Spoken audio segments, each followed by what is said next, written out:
12 foot का rotavator है, टोमोसान tractor है, 8130 का 8185। और ट्रैक्टर बिल्कुल महसूस नहीं करवा रहा, जिसके पीछे ना 12 फुट का रोटावेटर है।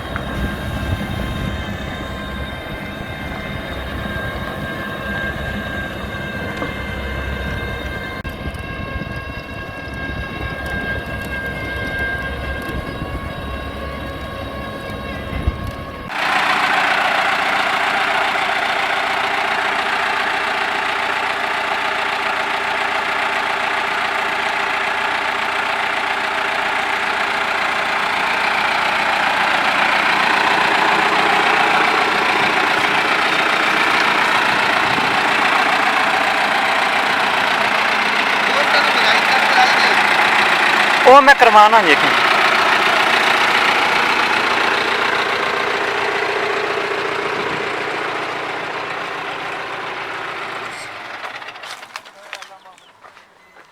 जी नवाज भाई की कह रहे जी?